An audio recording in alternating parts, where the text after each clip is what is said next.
The Superior National Forest, nearly 15,000 square miles of primeval wilderness, canoe country.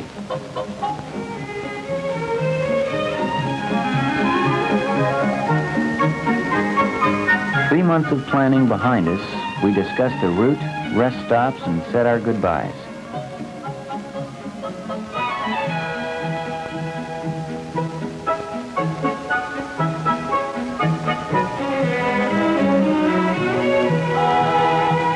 "15 hours later, the home of the outfitter, Ely, Minnesota.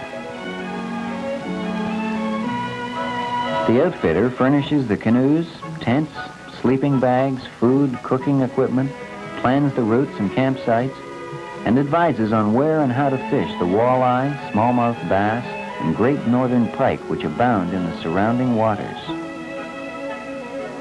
Outfitting completed, we moved into the lodge at Fall Lake.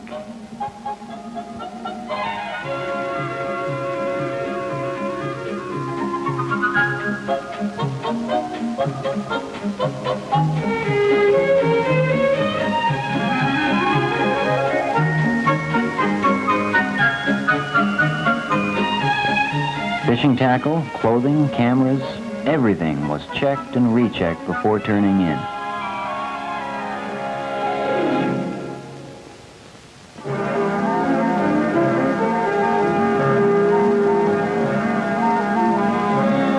The next morning, packs were secured and spare paddles were lashed aboard the canoes.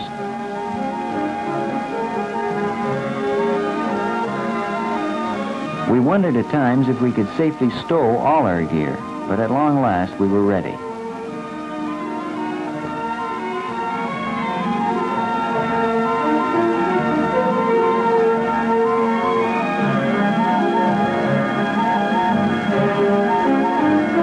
During our first portage, we learned that a little hard work is part of canoe camping.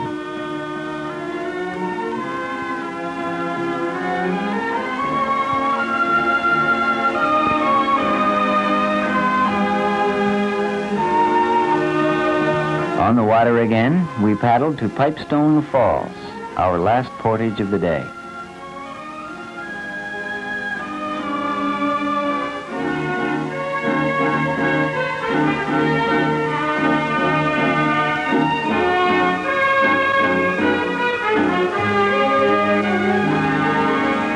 Continuing north, we finally reached the site that was to be our base camp, Upper Basswood Falls, approximately 20 miles north of our starting point that morning.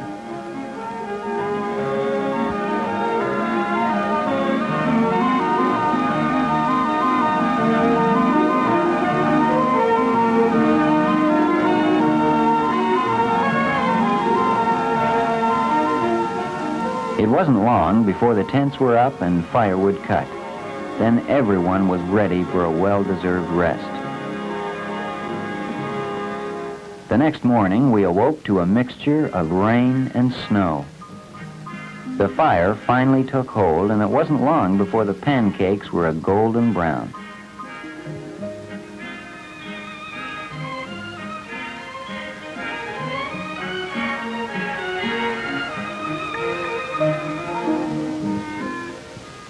Some of our party braved the driving snow to fish Jackfish Bay, about an hour's paddle from camp.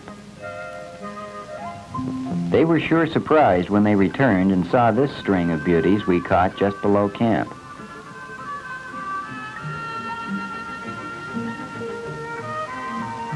Filleting those walleye was a very pleasant chore.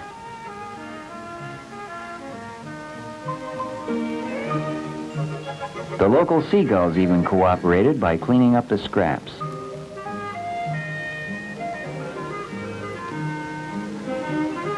It was every man for himself as the fillets entered the frying pan.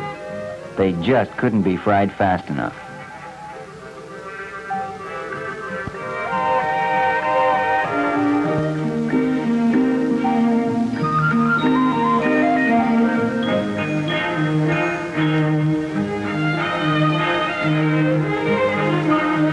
After every meal comes the task of cleaning up.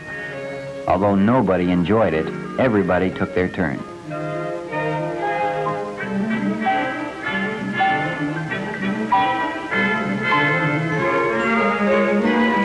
After 3 days, the rain finally subsided, and camp soon took on the appearance of a rummage sale as everything was laid out to dry.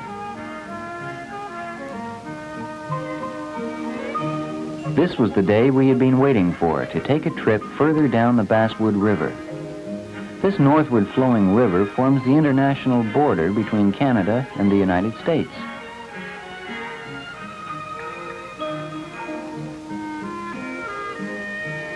We stopped for lunch overlooking a set of unmarked rapids.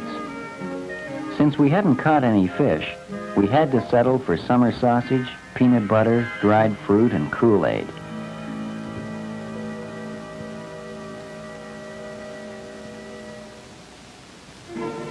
The conversation centered around shooting the rapids, and 2 members of our party finally mustered the courage to try it, but not without life jackets.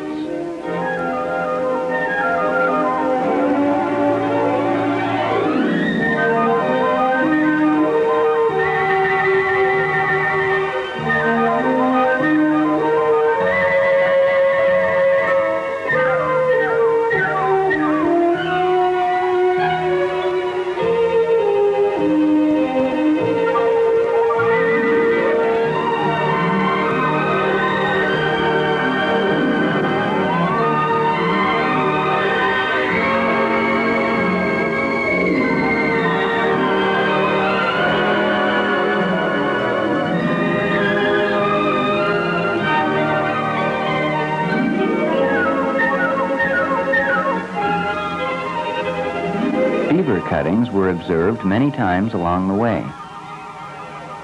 Other members of the group had observed deer and other wildlife on their excursions.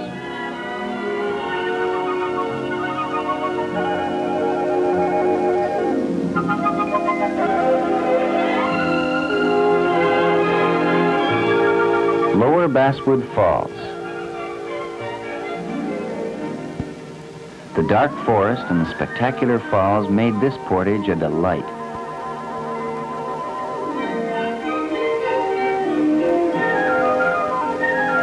This is probably the most photographed scene in the entire area. The falls are actually made up of 3 sections caused by the presence of 2 islands, where the Basswood River drops into the lower reaches of Crooked Lake, the continuation of the international border.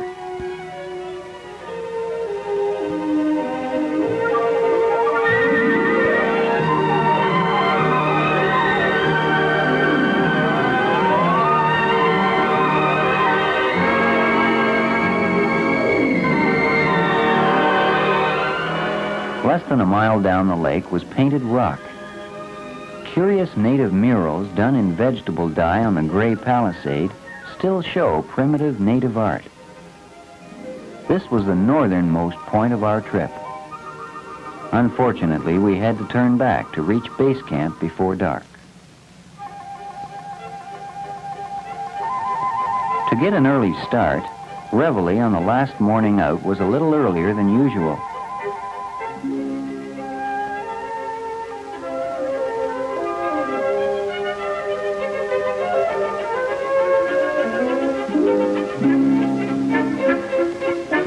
Drizzling rain made the task of breaking camp pretty gruesome.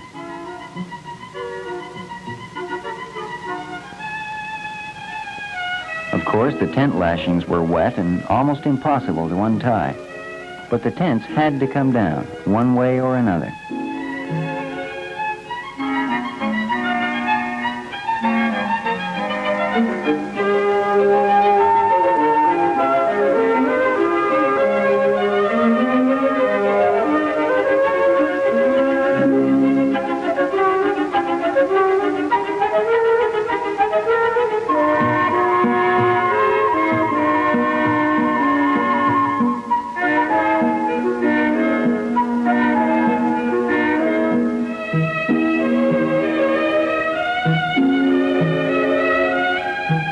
Campfire was drowned for the last time before we shoved off. The trip meant something different to each who shared it. To some, just a good time. To others, a deep personal renewal. But to all, it would be a memorable experience.